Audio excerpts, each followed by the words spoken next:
right, hello and welcome to another Expert Inside interview. My name is John Golden from SalesPOP, online sales magazine and Pipeliner CRM, joining you as usual from San Diego. And today I'm delighted to be joined by Allan Grant, who is up in Canada. How are you doing, Allan? I'm very well, thank you. A little Good. colder here than it is there, I'm sure. Just a touch, just a touch. I'd say probably only about like 70 degrees difference, but nothing much. Who's counting? Exactly.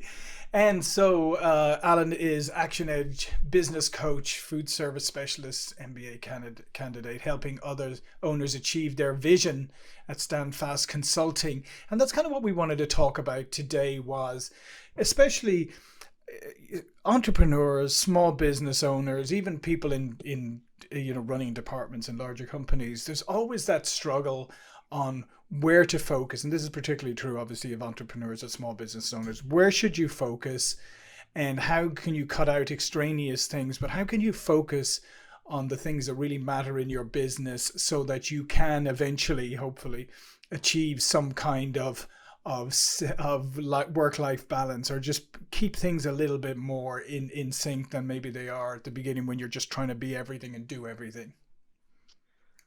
Yes, I would say one of the number one problems that I come across when I'm dealing with business owners is they often say to me, when I went into business, I thought I would have a little bit more control over my time. And invariably, after the first year or two, they pull their heads out from, beneath a quarry of rocks, and they kind of go, what happened? And then they start wondering what it is that they could do to try and remove some of those rocks and get a little bit more clarity about what's happening in their business. And often what happens is that it's the old Stephen Covey example of the big rocks, the medium rocks, and the small rocks that all need to go into the vase. And traditionally, what business owners do is they go for the pebbles and the small rocks, and they put them in first, which equates to putting out fires and running around and taking care of all of the things that happen on a day-to-day basis. And we've probably heard the example enough to know that when we put the big rocks in first, then the medium-sized rocks, then all the pebbles and the sand kind of fill in all the empty spaces, and they all fit. And it's the same kind of idea in your business. If we're more focused on the things that we know we need to do in order to really move the business forward, then we need to make time for it. And oftentimes, although business owners generally have it in their head, the things that they want to do to really move ahead, they don't really take the time or put it in their calendar so that they actually focus on those things. So that's essentially what I help business owners do: focus on the things that make the biggest difference, and make sure they put it into their calendar and commit to spending a certain amount of time every week working on the business and not just in the business.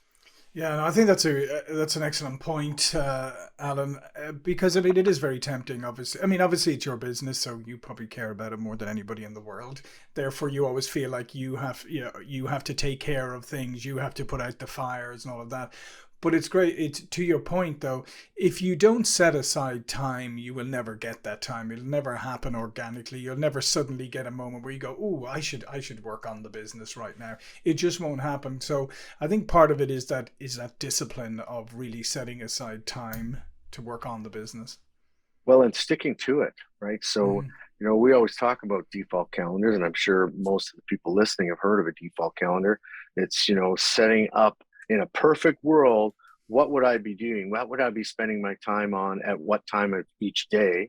But if there is a time that you can set aside where you're going to focus just on your business, that's what we call protected time.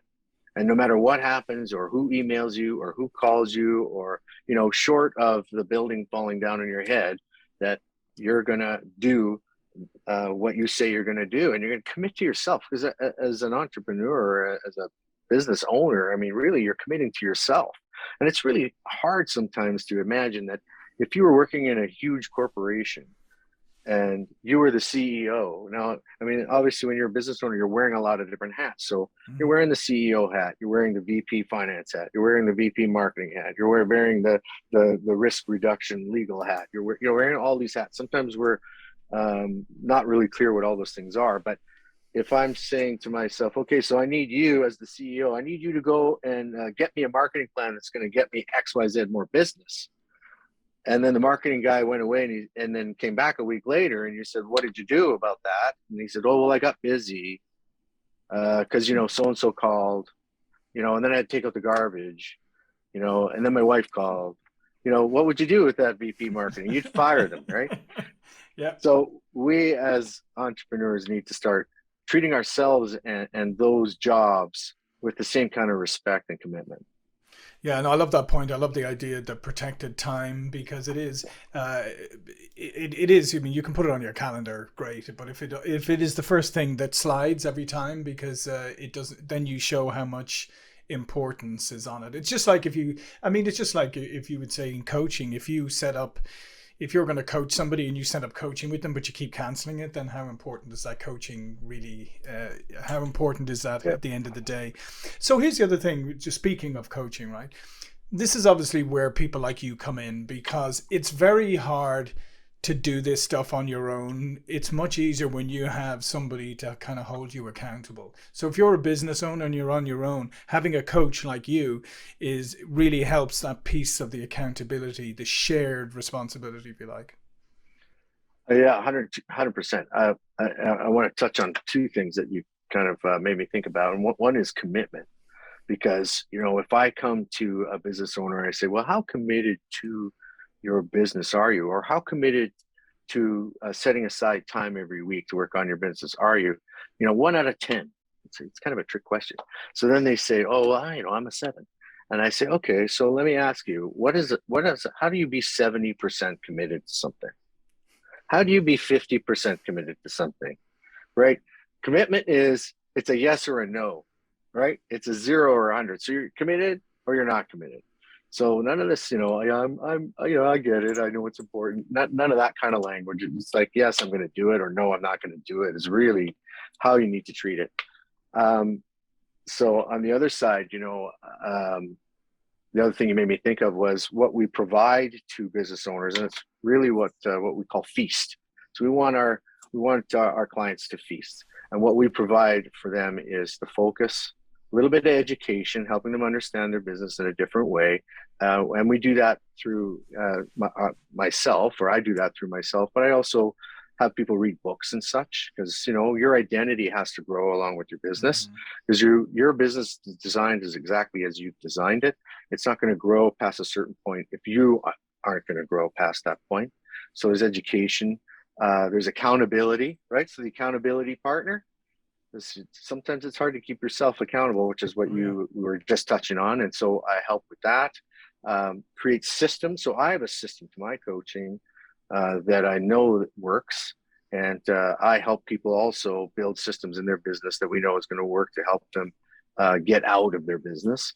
And then the last one is tracking and measuring and making sure that whatever we're going to try to work on in your business, so we're going to make sure we can measure it. You can't manage it, you can't measure it. Yeah, no, absolutely. I love a couple of things that you just said there. The commitment one I think is fantastic because I do think that's a question that everybody should ask themselves, like, how much am I committed? Because just because I started a business, it doesn't mean that now that I'm in the business that it's what I thought it was going to be. Maybe I'm like, yeah, I'm not sure whether this entrepreneurial thing's for me, or maybe I'm in the wrong business. So I love that question about how committed are you to the business, because that's really going to make somebody think. Because if you're looking for 100%, then I actually better be 100% committed to it.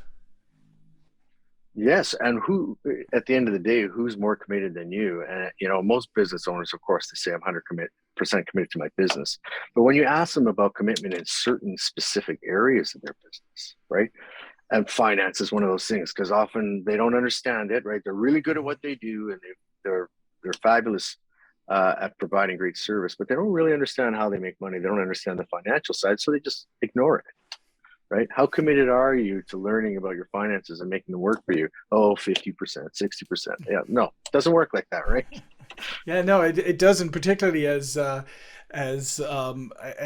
always find. I think number one is everything takes a little longer than you would like it to. sometimes a lot longer, but certainly rarely does it happen quicker. And I think sometimes, small business people, entrepreneurs set themselves too short a window and don't have the, say, the capital to get them through a longer period. And then, of course, depends what kind of business you're in. But if you get into one of those businesses where, yeah, you think, oh, I've already attracted a few clients, I'm doing fantastic, look at my revenue. And then you say, oh dear, my bank account's empty. How's that? I've got all this revenue. Oh, they haven't paid me yet. Yes, So exactly. cash flow. Yes, But it is amazing how many people go in, not who think they understand finance, but they don't understand the things like cash flow and all of that thing, and the lag in getting paid for yeah. services and all that kind of thing. So to your point, if you're not going to learn those things, then you kind of better get out. We call that the cash gap. The time between when you pay for a product and bring it into your inventory, and then not just the time you sell it, but the time you get paid for it. Right. Yeah. So if we have net 15 or net 30 terms, you know, it could be 120 days before you get paid the money that you've already put out, to bring that item into stock. So understanding that cash gap, Yeah. making sure we're on top of our AR, that's a huge win for some business owners who just have never thought about that, and they wonder why they have no cash. Yeah. And Not that's to that's one not of the to biggest reasons. mention not to mention as a small business, if you're dealing with bigger businesses, sometimes guess what? You can have net 15, you can have whatever, and they'll pay you when they darn well feel like it. 100%. Yes. And There's that's nothing much that's you can part do of what about you it. have to take into account, right? If you know you might be net 15 your terms, but theirs might be net 60. So you have to know that going in, and you have to try and manage that as you go along for sure. Mhm. So the other part we were talking about just before we came on air, though, is obviously for a business owner to focus. That sometimes means that you either have to outsource some of your business, or you have to hire in people or contract people or whatever. And that's, I mean, how do you coach people for that piece? Because letting go of some things is sometimes really difficult, or feeling like, well, I'm too early stage to hand off anything or to bring in someone. But again, it can be this control thing where you just get caught up in thinking, I know how to do everything, or I'm trying my best to do everything. I'm not sure anybody else could do it right now. Well, there's two aspects of that. One of going back to that time management piece. One of the things that I always work with clients very early on is to do what we call a time study. And so for 2 weeks, you write down every single thing you do. Right? It doesn't have to be, beautiful or pretty or anything. Just write it down, and then we go through it. We say, okay, so if you're an owner, if you were Robert Eager, right, CEO of Disney, Hmm. would you be, looking down the list? Would you be doing all these things on this list in your company? Would you be taking out the garbage? Would you be, painting the walls? Would you be, the first one in the morning unlocking the door? No, probably not. So what can we give away to somebody else? What can we delegate to people who, shouldn't be making the CEO money, but should be making, the cleaner money, or Hmm. the executive assistant money, whatever the case may be. And we can start giving things off that way. The other side of it is it time to outsource? Well, I think finances are a perfect example of this. So many business owners don't understand bookkeeping, really. I mean, they know they have to write it down somewhere, but they don't really necessarily keep a track of it in the best way possible. So that's something you outsource. You realize, on a scale of 1 to 5, how impassioned am I about managing my books, right? So if it's a 1, guess what? It's time to outsource that, right? And just make sure that the more that you keep your accounts up to date, the more you'll be able to manage your cash flow, the more you'll be able to understand, your margins, the more you'll be able to figure out how you're making money. And, you're actually save money in the long run. And it'll actually take something off your plate so you can focus on growing your business and not worrying about your books. Yeah, and not to mention, if it's a half decent bookkeeper, they may have good suggestions for you, that things that you would never think about, where you could actually, maybe save money or be a little bit more efficient. So the other thing today is, Alan, is it's so easy to hire people. They don't have to be down the road from you. They can be literally anywhere, and you can hire them for as much or as little as you need. So I mean, there's lots and lots of options out there. So there's no real excuse anymore for trying to do everything on your own. 100%. You know, the key to hiring for me though is making sure that I understand who I'm hiring. And too often we hire out of necessity or panic. We realize we're in over our head. We realize that we're too busy. We realize we have to give things off to somebody. So we just go out there and we say, okay, I'm going to hire an assistant, or I'm going to call it this, right? I'm going to call it a salesperson, or I'm going to call it a warehouse management person, you know. But really, all you're doing is trying to find somebody to, you know, offload some of the things on your plate, and then that person isn't going to stick around because they don't really know what their job is. It's not really clear what their, you know, what role they play within the organization. So, you know, that's another thing we work on with business owners right away. What's your 5-year org chart? Where do you want to be in 5 years? What does your company look like? Let's build an org chart. Let's build actual job descriptions. And then when you go to hire somebody because you feel like you're growing, then you're actually hiring somebody to fulfill that role that you've already predetermined.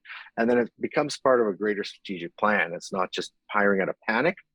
And it also works with retention because they're clear on what role they play in the organization. They're clear on where you're going. You're clear on who you are, where you're positioned in the market. All those things add to retaining employees, but also in hiring the right employee because you know who you're trying to hire. It's not just a body.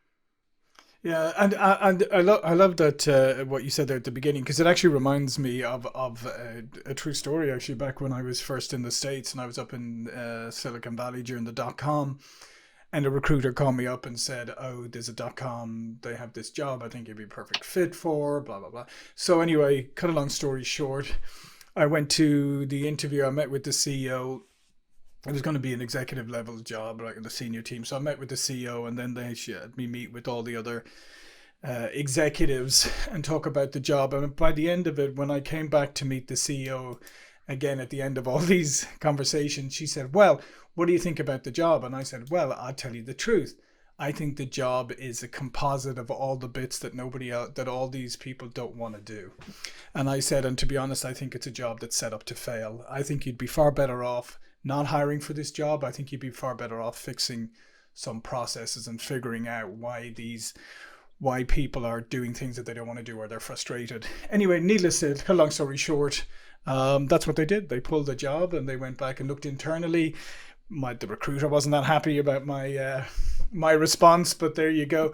But it just reminded me exactly of that, is that we're great at suddenly going, I need help, and cobbling together a job. And as you said, it's not a proper job. People are not going to be satisfied in it. You probably won't even find the right person and they won't stay anyway. Yeah. Yeah. Well, it also helps, again, long-term thinking and long-term strategic management helps us understand how we're going to grow. And it helps us make better decisions too. So that, you know, I have a client I'm working with right now, and you know, it's always been piecemeal. Oh, how did you get this? How did you manage to move into this area of your business? Oh, well, the opportunity came along, so I took it. Right. Mm. So, okay, great. So, what about this part of your business? Yeah, same thing. You know, somebody came along and they said they wanted to provide this for me. So I said, sure. So pretty soon you got this hodgepodge of all these things you do, but no clear vision as to what your company actually is trying to provide in the marketplace. And the more clear we are on the value that we provide and who we are and what we as a company value in terms of our people and how we operate, it becomes increasingly difficult to even get anything done, never mind hiring. And that probably a lot of that comes back at the end of the day to not really, as you said, not really identifying what your core strength, core offering is, and then not identifying properly who your ideal customer is. Because isn't that the thing when most people start businesses, they sort of go, everybody can be my customer, and you go, Everybody's well, like us. that'd be great, but it's not true. Well, and one of the biggest myths I find, well, two things, two big myths that I've come across. And one is, well, I can't make a decision because it might be wrong. Well, you know, so what if it's wrong? And we make the decision and we go that direction until we realize it's wrong, and then we switch course. Guess what? You're the CEO. You can do whatever you want, right? Yep. So there's nothing that's locking you in for life on these decisions. You know, the other thing is, you know, if I focus on a target, no one else will want to do business with me, and that's completely untrue because it's quite the opposite. The more focused you are on a target, the more other people will go, oh yeah, I see the value in that. I see what they're trying to say. Sure, I'll give that a go. So the opposite is true. If we market to everybody, no one will come. If we market to one person, everyone will at least listen. Yeah, no, I think that's a great point, and it's true. I think if you want a trust builder, I mean, it's there you go. If you say to somebody, well, no, we don't really do that. That's not really what we do. Here is what we do.